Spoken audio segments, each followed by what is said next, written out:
As a 7-year-old boy living in the Arabian Peninsula, I was consistently told by my parents to always wear my shoes. And I understood why.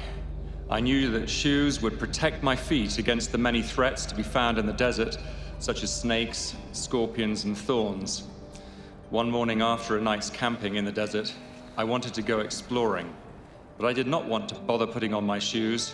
I rationalized that I was only going for a little wander, and I would stay close by the camp. I told myself that flip-flops were shoes, of a sort. And anyway, what could possibly happen? As I walked along the cool sand, in my flip-flops, I felt something like a thorn going into the arch of my foot. I looked down and saw, not a thorn, but a scorpion. The pain of the sting began to rise from my foot and up my leg. I grabbed the top of my leg to try and stop the searing pain from moving further, and I cried out for help. My parents came running from the camp. I sobbed while my parents loaded me into a car and set off across the desert towards the nearest hospital, which was over 2 hours away. The pain through my leg was excruciating, and for that entire journey, I assumed that I was dying. When I finally reached the hospital, the doctor was able to assure us that only small infants and the severely malnourished are threatened by the sting of that type of scorpion. He administered an anesthetic, which numbed my leg and took away any sensation of pain.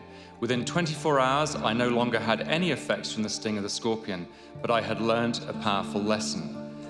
I had known that when my parents told me to wear shoes, they did not mean flip-flops. But that morning in the desert, I disregarded what I knew to be right. I ignored what my parents had repeatedly taught me.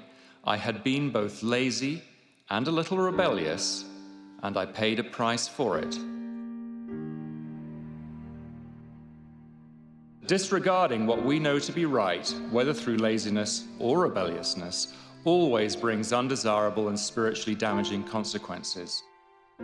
We find healing and relief only when we bring ourselves to the feet of the great physician, our Savior, Jesus Christ.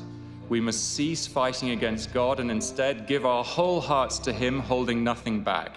Then He can heal us. Then He can cleanse us from the venomous sting of sin.